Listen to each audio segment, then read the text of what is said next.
It's really important to know that we are allowed to decide what we do with our bodies and what we put in our bodies. It's more about taking control and power over our own healing, which can be very scary.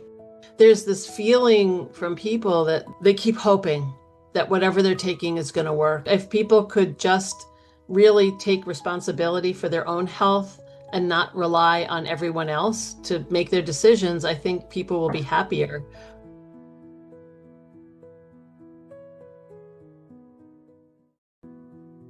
Hello, beautiful souls. It is Sophia from Sacred You.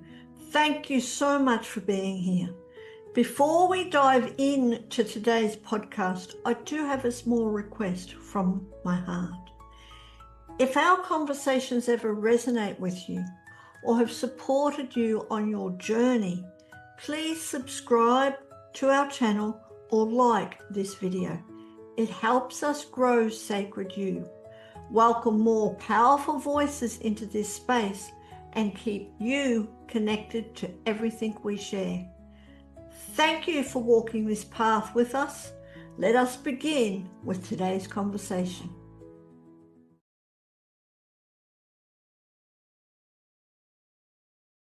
Welcome to the Pathways to Wellbeing. My name is Sophia from Sacred You. With me today in this wonderful episode is the beautiful and the amazing Abby Beale. Abby, thank you so very much for joining us today. It is my absolute pleasure. Thank you for having me. You're welcome. You're welcome. So, Abby, your journey into homeopathy, this is what I really want to get into. I love homeopathy. I want to even know more about it. I use it, but not so much. But your journey began with a personal experience, and I'd love to know more about that. In fact, can you share, would you like to share how you even got to where you are now in helping other people with their health so naturally? I'm happy to share the journey, as I'm hoping there may be others listening who might have a similar journey in their future. We need more homeopaths in the world. So when I was a first-time mother, my 9-month-old had his first ear infection, and we went to the doctor. We got antibiotics for him. They seemed to get better for a little while, but about a week after the antibiotics were done, he got another, in quotes, ear infection. He got another set of antibiotics, and this went on for about 6 or 7 months, where he got 6 or 7 doses of courses of antibiotics. And then they wanted to put tubes in his ears, which is a common thing. They call them grommets or tubes. And we just felt maybe there's another way. And so I looked around before any time of giving surgery and found through my own mother, who got into healing late in life, natural healing, that there's a thing called a homeopath. And I remember saying to her, a homo what? I didn't know what it was. And so that time we didn't have the internet, and I looked into a printed, yet we called it Yellow Pages here in the United States, where it's just the businesses are listed. And I found a couple of homeopaths in my state, and they were all about an hour away. So I went eeny, meeny, miny, mo, picked one, brought my son, had a 90-minute interview.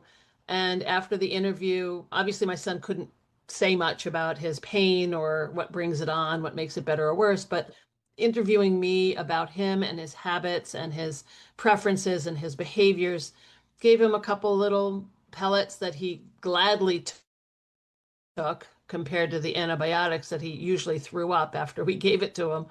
But he took these pellets and his ear infection went away, and he never had another one.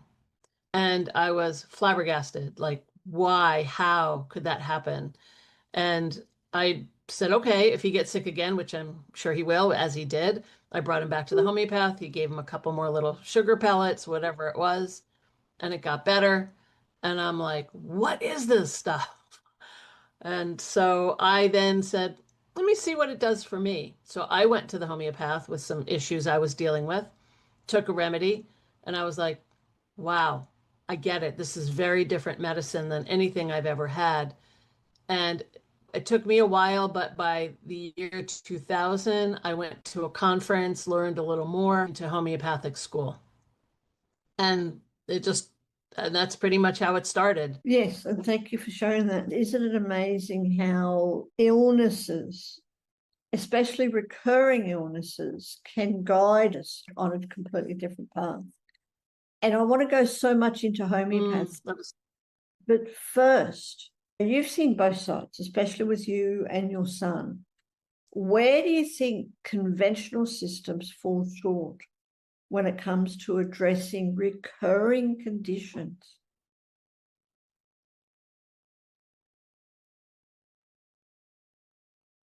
mm. I guess it's more the individualization of homeopathic medicine that makes it so unique and so helpful. Whereas I think conventional medicine, it's like you have X, we give Y. That's the way that they have been taught, and it's not their fault. But you have to have a diagnosis in order to then treat. And in homeopathy, we just need a set of symptoms, mental, emotional, and physical. And so we spend more time, way more time than a medical doctor has available to find out more. So if someone comes to me and they have a migraine headache, I don't just say, here, take some a pain reliever, here you go. It's more so when did they start and where does it feel like and where is your headache and what makes it better or worse? And they don't need to ask those questions because they don't apply to the kind of tools that they currently work with. And it's not their fault. I think they have a toolbox just like I have a toolbox. Naturopaths have a tool. The person you're going to, you're not going to get nutritional advice from your medical doctor. Typically, they're not going to give you vitamins advice, supplements advice. They're not going to give you pretty much lifestyle advice. It's not in their toolbox. So you can't blame them for it. It's just with homeopathy, we have the holism that's included. Yes, and it's so very true. And I like it how you really can't blame doctors because it's what they know, where they've been, what they've been taught, and what they've Mhm. learned. This is that you treat this, but you don't go deeper. I'd love to know too, Abby, Yeah. we talk about homeopathy, but also what's the difference between homeopathy and natural therapies? Oh, it's a great question. It's a very common one. So if I tell someone I'm a homeopath, some people will say, "Oh, I take echinacea and I take vitamin C." And I say, "That's wonderful. That's naturopathic. Those are made from material substances from nature. They're natural things to help support your immune system." Whereas with homeopathy, we take these natural substances and we create energy from them through high dilutions and succussions. So we don't give you the physical form, we give you the energetic form of those things. So it's very different, yet they're both natural. Does that make sense? I hope. It makes sense, but can you go deeper? So, how do you actually Mm. create the homeopathy medicine? I'm glad you asked. I love answering that question. So imagine, and this is a very common thing, a lot of people drink coffee or tea, and if they drink too much, they don't feel really well. They sometimes have symptoms like they don't sleep, they have insomnia, they might have heart palpitations. They might have recurring thoughts. Maybe they have diarrhea. Maybe they are nauseous. Maybe they're just restless. And so sometimes that's a picture of someone who needs a remedy made from coffee. So how's that remedy made? So that remedy made from coffee is called Coffea cruda. And so that remedy is made where you take, let's say, imagine in front of us, we have 30 cups of water filled 99% full. Okay. And in there, there may be a little bit of a preservative, like maybe a drop of alcohol, something like that. So 99% full. So you have your cup of coffee and a dropper. You take your dropper, you take one drop and you put it into that first cup. So now it's 100% full. You cover the cup or make it like a bottle so that you can shake it. And now you want it like basically you're going to hit it 10 times. You succuss it hard. It's not just a stir, it's an activation of the water, of the energy of the substance in the water. And you do that 10 times, and that's called a 1C potency. Then you take one drop from that glass. You don't go back to the coffee anymore. You put it into the next cup. It's now 100% full. You hit it 10 times. And I'm doing it on my hand, but in the olden days, they did it on a Bible or a book 10 times. And that's a 2C, 2 centesimal. And they take 130 cups in front of us. What you'll find, at least in a lot of your stores, are remedies that look like this kind of. So this is Arnica montana 30C. So Yes. 30C is a potency that would be given over the counter. So once you get to 30, you take that liquid and you drop it on these little white pellets that are all sucrose pellets. So those pellets taste the same, but it's what you drop on them that creates the remedy. Okay. So in my office, I have probably 1,500 remedies or 2,000 remedies. They all taste the same, but it's the energy of the substance that was put on them that makes them different. Does that make sense? Yes, that makes very big sense. If we are just doing, for anyone who is watching or listening, we do have a bit of a time lag here. So there's a little bit of a crossover. But yes, it makes perfect sense because, of course, we are all energy. Our bodies are energy. So why not eat them, Yeah. treat our body, or add to our bodies with things that are enhanced energetically? Yeah. I love the way you think. Yes, that's true. Very. So thank you so much for explaining that. Mm. Love to know also, from your experience, really from your experience, Abby, for those who have tried everything else without success, what patterns do you notice in how they approach their healing that might be keeping them stuck? That's a great question, and I do have an answer for it. I think that a lot of us, and myself included, until I found natural medicine, the conventional medicine world where the the leader would tell us what to do and we'd do it. We didn't think about it. We just went ahead and we did it. And so now, especially in our times, there are so many things that are available and people are coming to question, is that good for me? And they're starting to do their research, which is beautiful, and that they have to be empowered themselves to say, this is what I choose. I know you're offering me this drug or that surgery or whatever, but I would like to try something else first because that to me is a little drastic, or I don't want the chemicals in my body. It's more about taking control and power over our own healing, which can be very scary because we don't know a lot until we start studying and learning. So it's really important to know that we are allowed to decide what we do with our bodies and what we put in our bodies. Totally agree. Totally agree, especially now we live in a world where, as you said, more and more people are becoming aware of things. I still know people who love their doctor and will listen to their doctor and just take whatever drugs the doctor gives. But then over time, I also know people that are starting to realize that, hey, this isn't quite working. I've been taking this drug for however long, but I'm still experiencing symptoms, especially because I know bodies tend to get used to and recalibrate when you put drugs in it for something or other, especially like for pain. You take a pain med, that pain med doesn't last forever, and you've got to get something stronger and something stronger because your body gets used to it. Absolutely.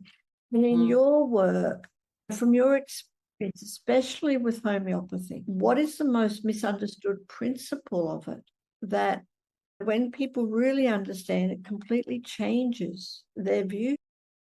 There are a few things. I would say one of them is they think that it's placebo. It's water. There's nothing in it, but it's not true. There are more and more studies that show the action of the remedies. Look at all the people who are homeopaths in the world. If this was placebo, I can't imagine all these people who spend all their time studying and working with people and giving them remedies saying it's placebo.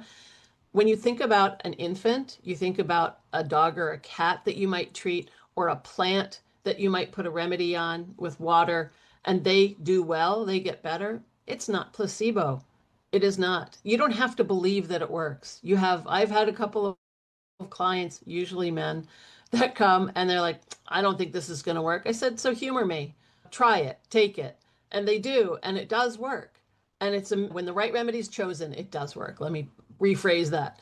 So it's not placebo, first of all. And I think homeopathy is one of those things that I think you take it every day, no matter what. If you have allergies, you take an allergy medication every day. With this, you take it only for as long as you need it, and then you stop taking it.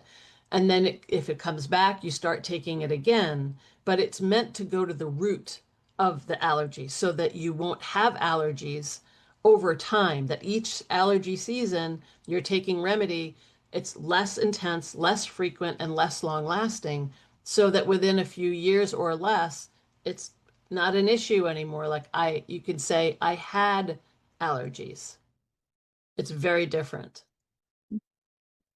Thank you. Thank you so much for explaining that, because yes, it is. It is very different from when we can really experience the benefits naturally, regain our body to a state of homeostasis, which I'm sure homeopathy helps to do. It balances everything. Yes.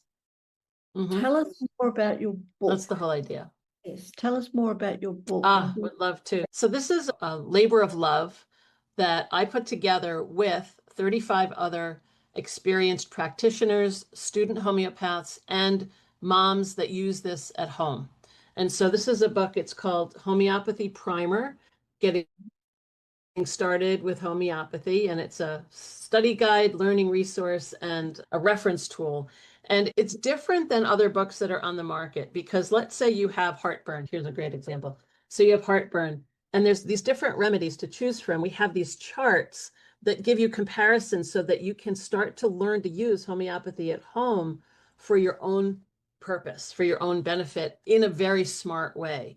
And we have over 100 charts in this book for different ailments. And we have things for traveling, we have it for infants, we have it for the flu, we have it for teeth, we have it for your stomach, we have it for everything, every part of your body.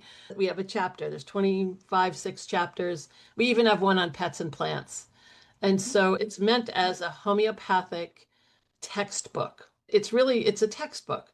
Is how I look at it. It's 384 pages. It's pretty big, and it's just a great resource. I still use it. I use it as a resource for people that have acute issues, like they got stung by a bee or they hurt themselves on a stove. They put their hand on something and they got a burn, or they fell down the stairs and they bumped their knee really bad. There's remedies that you can take at home that can possibly help you heal without having to go the medical route. Sometimes there's definitely times you do have to go the medical route, and we detail that in the book. But if you want, you can treat so many things, vomit bugs and stomach aches and flus and colds and coughs. All of that is in the book, and it's for people to use at home with like a homeopathic kit.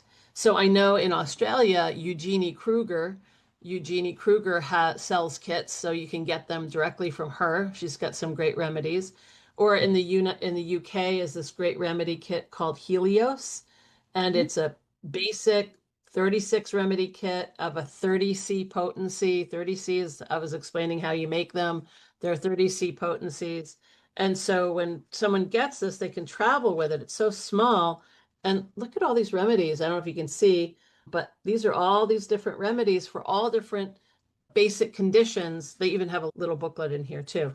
But if you had the homeopathy primer book and a kit like this, you're good to go. You can really learn a lot all on your own. You could join a study group. We have study groups on our website. So we have them online. We have one in the UK. The rest of them right now are in the US, but we would love to have Australian homeopaths who want to do study groups using the homeopathy primer book. It's a labor of love, and we're really glad to have it out in the world. Good. Can I just take a moment, Abby, to really honor you? Oh, But thank you. to really honor you because, and this is from my experience, I mean, I love using homeopathy. I have a very dear friend who is a homeopath and Mhm. can get remedies from her. And we live in a world, like we're just talking, where there is so many drugs and chemicals that get pushed into people's bodies, which are not natural. And what a lot Mm. of people don't realize is they're actually creating toxins in our bodies, which is making the symptoms, or especially pain, worse because we've got to get rid of the toxins and our body's trying to do that. Where homeopathy really empowers and enhances the body because it's natural. Yeah. I love that you know that's so sweet. Thank you. Thank you. So are you Um, saying that if someone has your book, and for anyone who is listening or watching, of course, click on the links below to get a mm, copy of this book and or even to reach out to Abby yourself too. But if someone mhm. has the book, they can create their own remedies. No, it means they can use the remedies for their benefit. So it's not about making their own remedies. No, I don't even make my own remedies. I get them from homeopathic pharmacies. But it's more about being able to feel like you can use homeopathy at home for yourself, for your family, for your friends who are interested, for all those situations where life is uncomfortable and you want something to help, but you may not want to be getting a chemical right away. Sometimes you can prevent antibiotics, which we want to do more often because of antibiotic resistance. If you're in a hospital with something and you have a serious infection, you want antibiotics to work. You really do. And if you just take them all the time for everything, you're going to create antibiotic resistance. And so, if you can use homeopathy first before you go and get an antibiotic, if it works, which it can, then you saved yourself a dose of antibiotics that you might need later. So it's important, I think, to learn more about how to use this at home for yourself. Definitely, absolutely. Yeah, absolutely. And how long are we looking at? How long in general? And I know every situation is different, but in general, if I have, I don't know, a infection and I take homeopathy instead of antibiotics, how long roughly would I see that it starts to work? So if the right remedy is chosen, that's always key. If the right remedy is chosen, it can be within 10 or 15 minutes, you'll feel relief if it's been a problem. For example, I had a mouth surgery done about a year and a half ago, and I had a little bit of pus coming out from under my gums. And so there was an infection, and they wanted to give me antibiotics. And I said, let me try homeopathy first. And I did. So I took a remedy. It was called Hapar Sulph. It's in the kit, Hapar Sulph. And within 15 minutes, the pain that was there started to subside. And so it can be that quick. It could also take a day or so. If it's going to work, the remedy usually works within a few doses, like 3 or 4 doses, if it's the right remedy. Now, if you're talking about something more chronic, like someone has an infection they've had for a long time, that might need the help of a professional homeopath. And there are some wonderful homeopaths, especially in Australia. I can say that because I know some of them. They're great. But here in the United States, we have some wonderful homeopaths too. Yes, and I'm sure all over the world. Yeah, Well, there because are not as many as we want. That's why I want people to start learning. That'd be great. they're there, and for anyone who has that calling, that passion, Mm, things naturally, but even more, as you said, you've got your naturopathy going down hmm the natural path, but also homeopathy, where you can hmm use it's to me, if I can say, I call it like it's the science of nature. It's even Yes. deeper than becoming a natural practitioner Mm, to really go into the science of it and creating all these amazing medicines. Yeah. So thank you very much for sharing that. And I'd love to know now, Abby, in your whole experience, because you've been doing this for 25 years. I've been learning it since the year 2000, but I would say I've been in practice myself about 14 years. Yep, yep, but that's Mhm. long if you've been learning it for 25 plus years. Mm. Wonderful. But now, what does true healing mean to you compared to when you first started? So some people think healing is just to get rid of a symptom. If they have a stomach ache, if the stomach ache is gone, they're happier, but in their lives, they really need to be more resilient. I think people with good health can fight off illness better than others. They don't get sick as often. They can deal with negativity or people that are adverse in a strong way where they have boundaries, women especially, where they create boundaries and don't just give in to other people, people that feel that their life is satisfying. And I think it also has to do with being aware of their sleep schedule, what are they putting into their bodies, their nutrition, their exercise, their friend group, hydration. All of this is included in health. So it's not just getting rid of the stomach issue that helps, of course, but to also look at the bigger picture of what makes someone manage life in a really positive way. So it's not just that. And homeopathy can give a person who may not have a good outlook on life a better outlook because we work homeopathically with mind, mental, and emotional symptoms just as much as physical ones. So it's really a holistic approach for health. And I love that. And it's true. It's holistic. Mm, Homeopathy is mm, holistic, covers everything. Thank you. I think so. And if someone is listening who, is feeling a bit disillusioned, especially with conventional medicine, but not sure about the alternatives because there's so much out there, how would you invite them to begin exploring homeopathy? What's the best way where do you start? I guess the first would be I always tell people to get a tube of arnica. This is the gateway drug into homeopathy, a tube of arnica, arnica montana, because everybody, someone has someone in their life that has a bump or a bruise. Somebody like their child falls down and hit their arm and they're all black and blue, or you've just had mouth surgery. Arnica is great. I took it when I had a C-section. It helped me not have painkillers. I was sore, but I wasn't in pain, and arnica helped with the healing. So I think this is just having this on hand and remembering you have it when something like that happens, which happens more regularly than we like, or if you overdo it. From where I live, we shovel snow or we garden a lot. So you're really sore from gardening or exercising or shoveling snow. You take a dose and you get to know the feeling of what homeopathy can do for you. And then if you go, you know what, I want to learn more, of course, I'm looking for people to get the homeopathy primer book in a kit to learn more. Or if you have something more chronic, go to a professional homeopath, have an intake, learn a little bit more of what it's like to really be treated as a whole person, and then get a remedy that hopefully is going to help get you where you want to go. There's two ways to go, is to try it yourself, but also maybe get treated by a professional homeopath. Totally. And I can vouch for everything that you've just said, especially the arnica.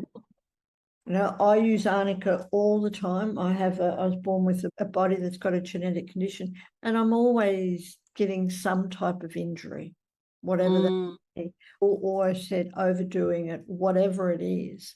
And I love my arnica. I've got arnica cream. I also have arnica tablets. Um, yes.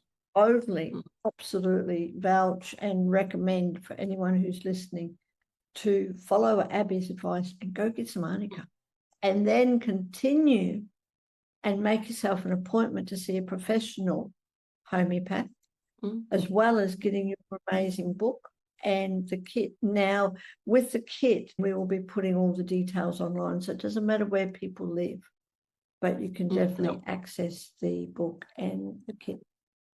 Thank you. Yes. And I'd love to know, Abby, before we wrap up, what does the pathway of well-being mean for you?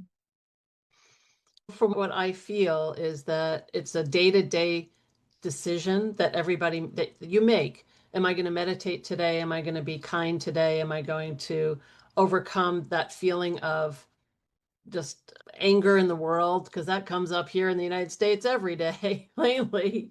So I think the path to well-being is just making those choices to not get sucked into not being well. and what do you want to do to make yourself better? That's my path. And so I'm hoping other people will do it too. And I love that. It's just the day-to-day things to Mm, living a life of well-being. And it's just the little things. So thank you so mm, much for sharing that. And if you yeah. could create one shift Mm, in how people approach everyday health, what would mhm. that be? That's an easy one, that they think of homeopathy first when they have an illness. I have way too many people that come to me after 20 years of being on all kinds of different drugs, and they're on depression drugs. And I said, "So you're coming to me because you're depressed?" And they go, "Yeah, I'm taking these three drugs and I'm depressed." And I'm like, "And did it occur to you maybe that those medications you might not be working?" And there's this feeling from people that they keep hoping that whatever they're taking is going to work. And I get that totally.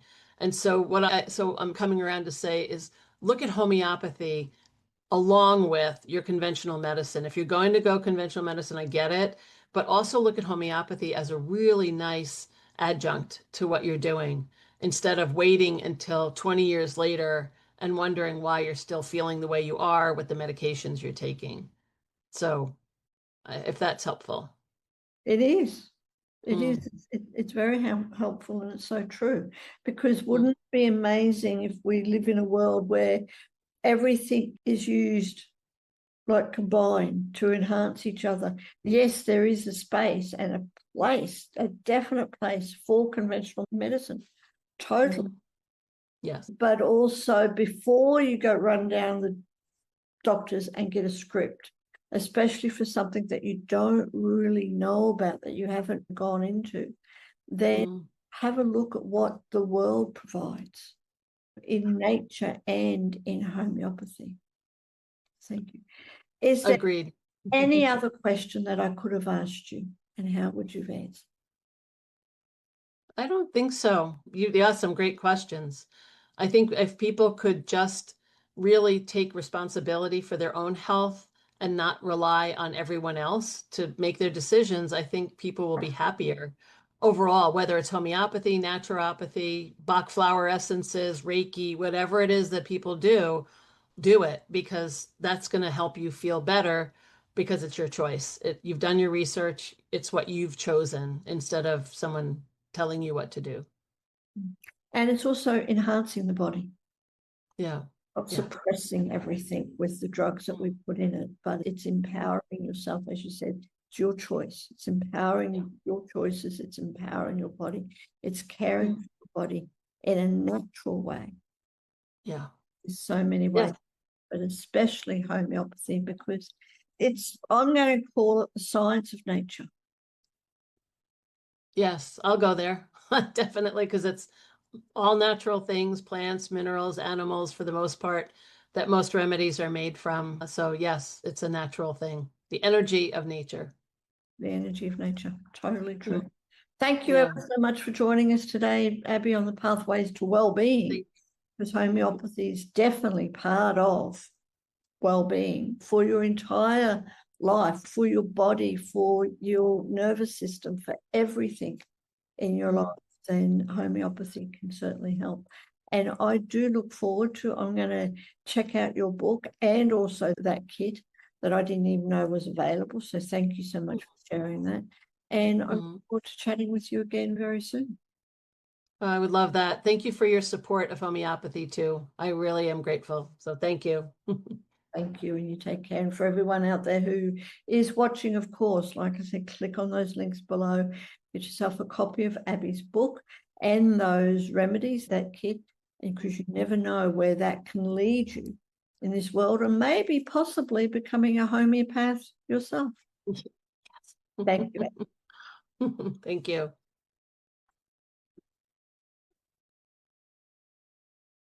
As we wrap up today's episode of the Pathways to Wellbeing podcast, I would like to thank Abby Beale for such an interesting and thought-provoking conversation. Abby reminds us that healing begins when we take responsibility for our own well-being and make empowered choices that align with what truly supports us. To find out more about Abby's book, Homeopathy Primer, Getting Started with Homeopathy, along with her recommended remedy kits to begin your journey at home, do check out all the details in the links below. At Sacred You, we are committed to creating a space where women from all over the world can support, uplift, and empower each other. Visit our website and check out all our upcoming workshops, events, community offerings, and our Soul Seeker quiz. We are at www.sacredu, that is the letter U, .love. And as always, if this episode spoke to you, please subscribe to our podcast, share it with a friend, or leave us a review. And as Abby shared, true healing is not just about removing symptoms. It is about strengthening resilience, honoring the whole person, and supporting the body's natural ability to restore balance. Transformation happens when you shift from passive treatment to active participation in your own healing.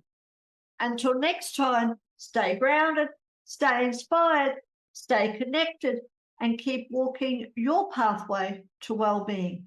From our heart to yours, thank you.